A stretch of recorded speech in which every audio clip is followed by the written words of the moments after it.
दोस्तों, हेलो दोस्तों। पिछले कई दिनों से मैं दिल्ली की बिगड़ती कानून व्यवस्था का मुद्दा उठा रहा हूँ।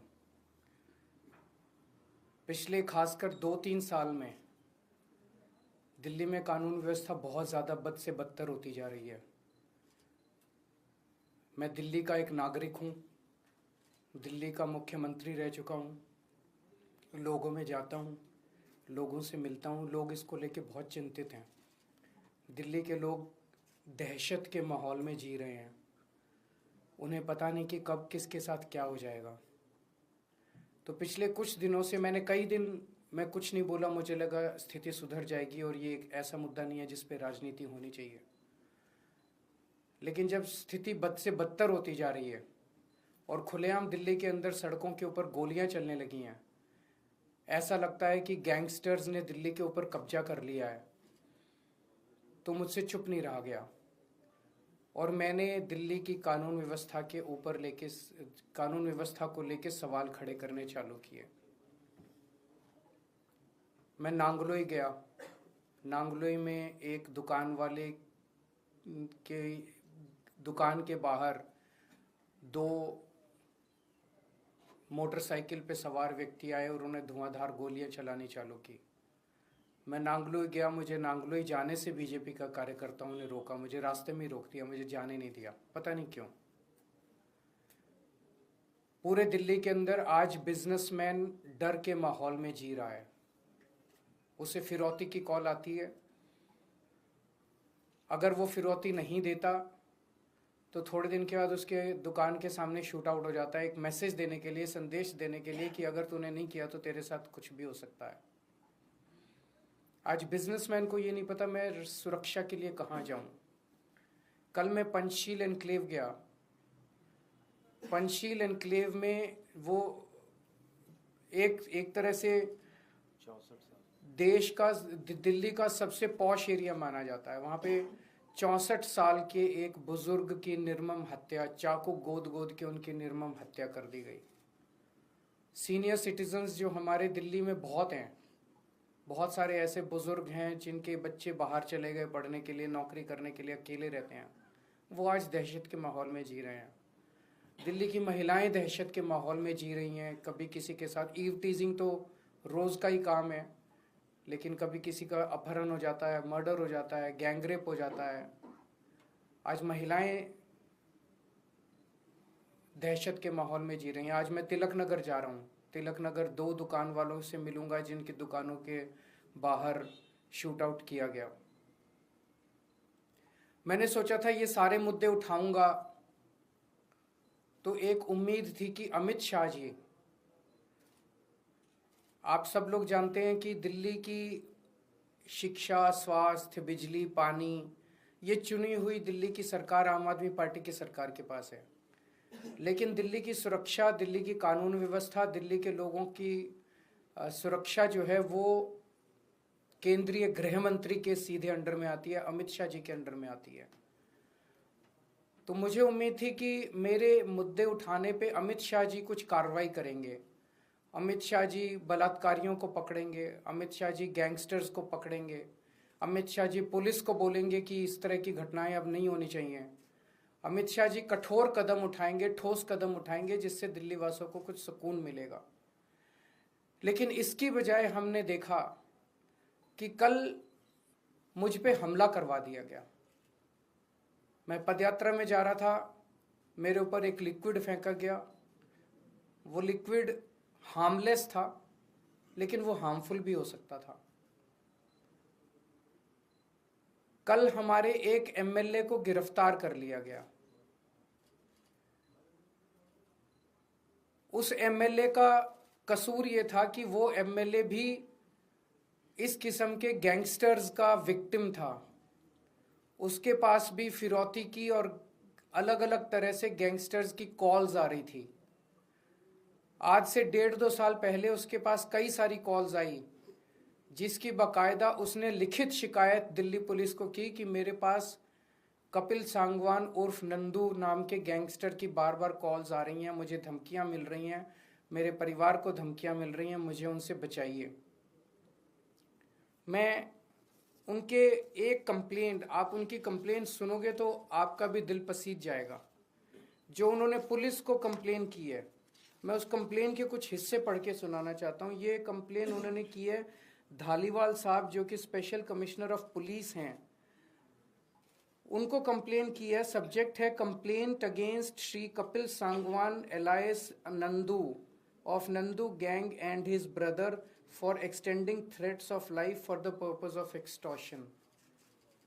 इसमें वो लिखते हैं ऑन 23 मई 2023, आज से 1.5 साल पहले, I received a WhatsApp call from mobile number so and so and also from mobile number so and so from a person who introduced himself as Kapil Sangwan alias Nandu of Nandu gang, and in the said call he threatened to follow his commands and dictates, failing which he will kill me and my family.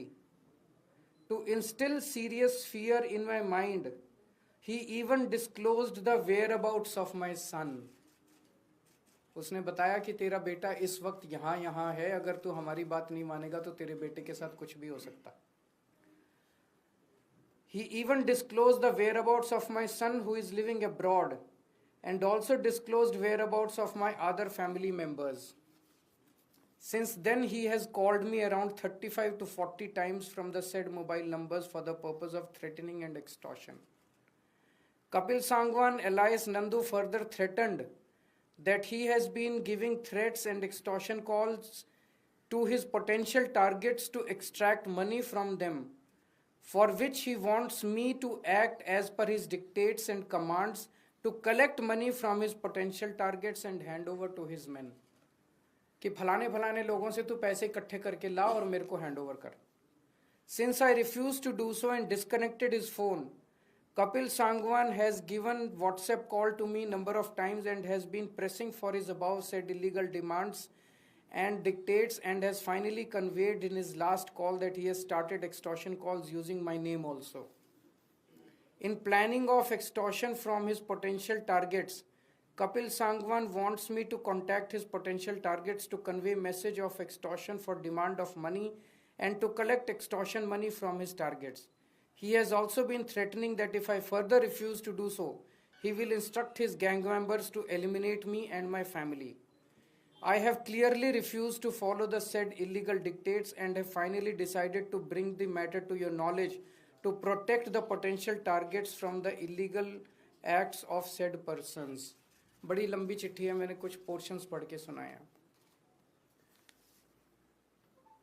MLA Naresh Balyan Kapil Sangwan उर्फ नंदू का victim है।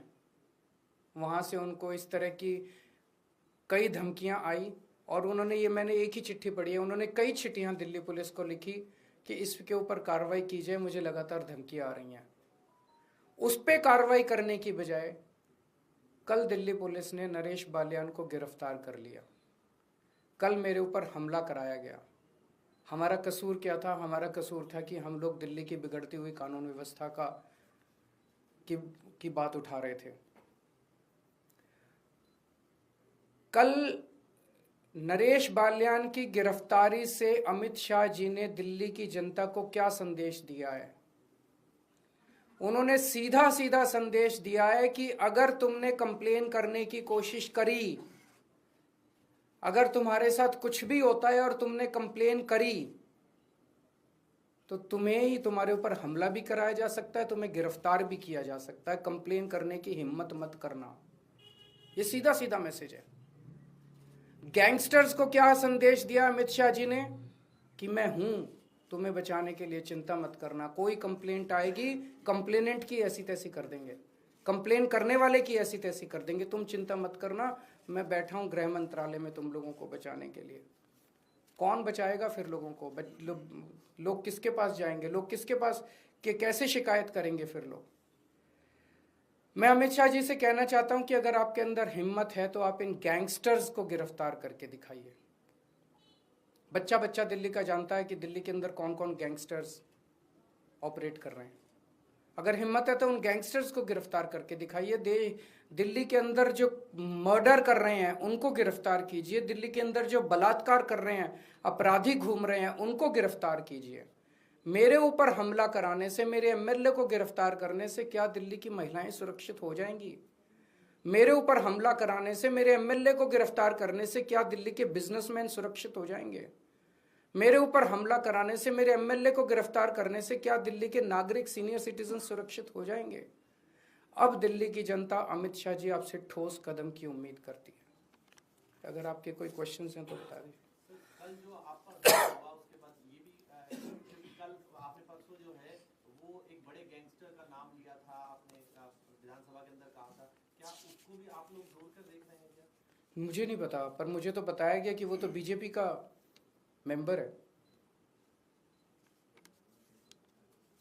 दिल्ली विधानसभा चुनाव होने sir आप पदयात्रा निकाल रहे हैं, दूसरी तरफ बीजेपी परिवर्तन यात्रा निकालने की बात कर रही है दिल्ली में। निकालने दीजिए सबको। देश जनतंत्र है और स्वाधीन देश है, सबको अपनी अपनी यात्रा निकालने का अधिकार है। सर, विधानसभा चुनावों की अब सुगबुगाहट शुरू हो गई है, गठबंधन की लगातार बातें चल रही हैं, तो क्या दिल्ली में कोई गठबंधन नहीं होगा। Thank you.